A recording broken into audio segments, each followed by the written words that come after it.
حضرت اغر بن مالک رحمۃ اللہ علیہ کہتے ہیں کہ جب حضرت ابو بکر رضی اللہ تعالی عنہ نے حضرت عمر رضی اللہ تعالی عنہ کو خلیفہ بنانا چاہا تو انہوں نے آدمی بھیج کر حضرت عمر رضی اللہ تعالی عنہ کو بلایا، اور جب حضرت عمر رضی اللہ تعالی عنہ آگے تشریف لے آئے تو ان سے فرمانے لگے کہ میں تمہیں ایک ایسے کام کی طرف بلانے لگا ہوں جو بھی اس کی ذمہ داری اٹھائے گا وہ اسے تھکا دے گا، یہ کام اسے تھکا دے گا۔ لہٰذا اے عمر، اللہ کی اطاعت کے ذریعے تم اس سے ڈرو اور اس سے ڈرتے ہوئے اس کی اطاعت کرو، کیونکہ اللہ سے ڈرنے والا ہی ہر خوف سے امن میں ہوتا ہے اور ہر شر اور مصیبت سے محفوظ ہوتا ہے۔ پھر اس امر خلافت کا حساب اللہ کے سامنے پیش کرنا ہوگا، اور اس کام کا مستحق صرف وہی ہے جو اس کام کا حق ادا کر سکے، اور جو دوسروں کو حق کا حکم دے اور خوف و باطل پر عمل کرے اور نیکی کا حکم کرے اور برائی سے روکے اور خود برائی پر عمل کرے، اس کی کوئی امید پوری نہ ہو سکے گی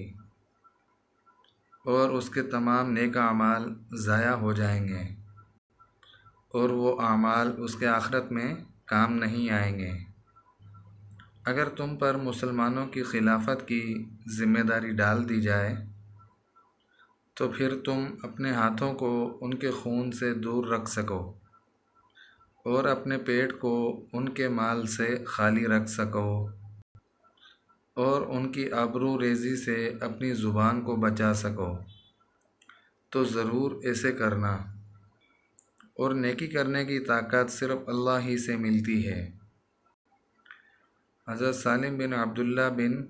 عمر رضی اللہ عنہ کہتے ہیں کہ جب حضرت ابو بکر صدیق رضی اللہ تعالی عنہ کے انتقال کا وقت قریب آیا تو انہوں نے یہ وصیت نامہ اس وقت لکھوایا کہ جب ان کے انتقال کا وقت قریب آیا، اور پہلے بسم اللہ وغیرہ اور پھر اللہ تبارک و تعالیٰ کی حمد و ثنا، اور پھر اس کے بعد حضرت عمر رضی اللہ تعالی عنہ کو وصیت حضرت سیدنا صدیق اکبر رضی اللہ تعالی عنہ کی۔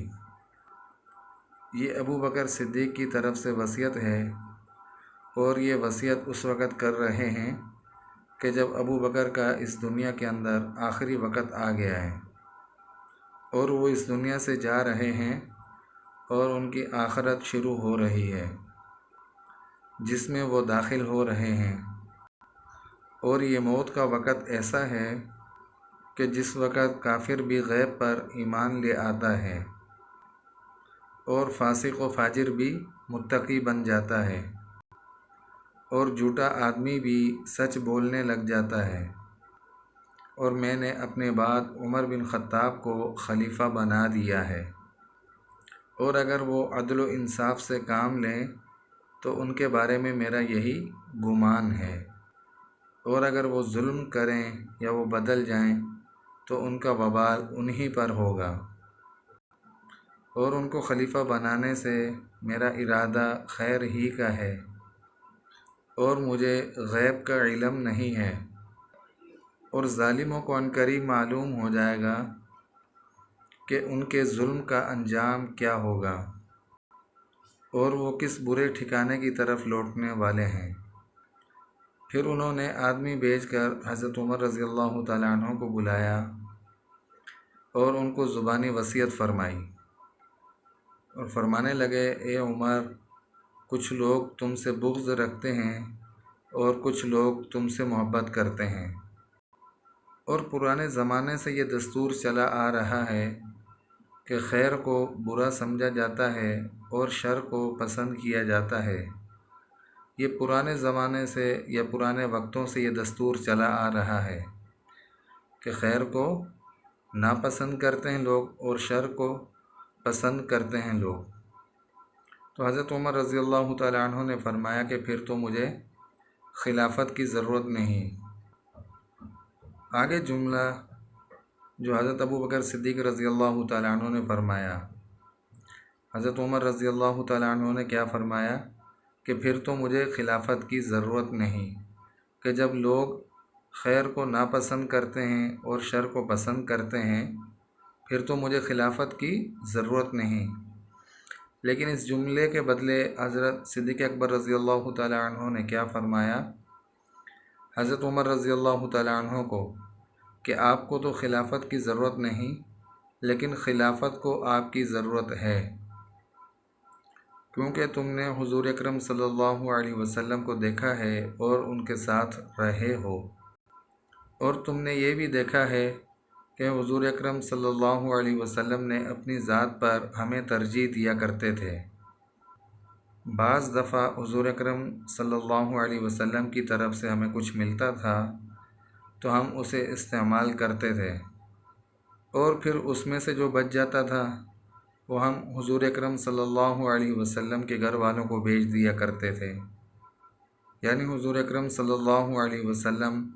پہلے اپنے گھر والوں کو نہیں بھیجتے تھے، پہلے ہمیں بھیجتے تھے اور پھر ہمیں ترجیح دیتے اپنے گھر والوں پر، اور پھر اس کے بعد اپنے گھر والوں کی طرف بھیجتے۔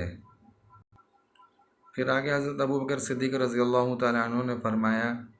کہ پھر تم نے مجھے بھی دیکھا ہے اور میرے ساتھ بھی رہے ہو، اور میں نے اپنے سے پہلے والے یعنی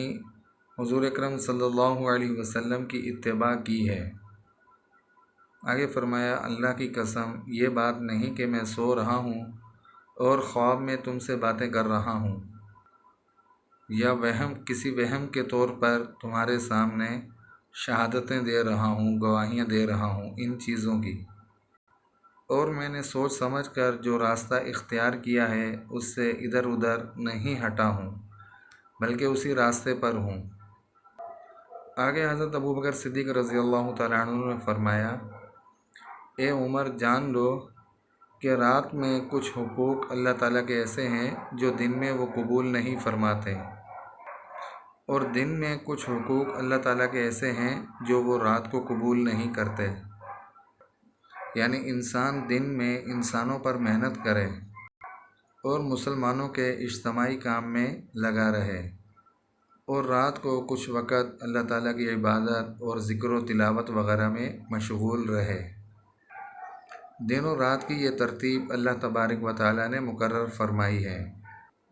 اور قیامت کے دن صرف حق کا اتباع کرنے کی وجہ سے اعمال کا ترازو جو ہے وہ بھاری ہوگا۔ حق کا اتباع کرنے کی وجہ سے اعمال کا ترازو کیا ہے انسان کا، وہ بھاری ہوگا، اور جس ترازو میں صرف حق ہی ہو اس کا بھاری ہونا ضروری ہے، اور قیامت کے دن صرف باطل کا اتباع کرنے کی وجہ سے ہی ترازو ہلکا ہوگا۔ ترازو ہلکا ہونے کی وجہ کیا ہے کہ صرف باطل کا اتباع کرنے کی وجہ سے حق کا جو ترازو ہے وہ ہلکا ہوگا،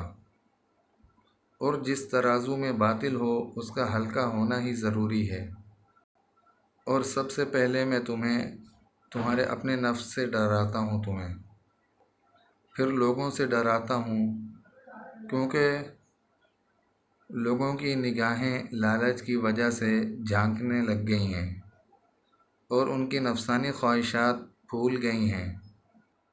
یعنی زور پکڑ چکی ہیں لوگوں کی نفسانی خواہشات۔ لیکن جب ان خرابیوں کی وجہ سے انہیں ذلت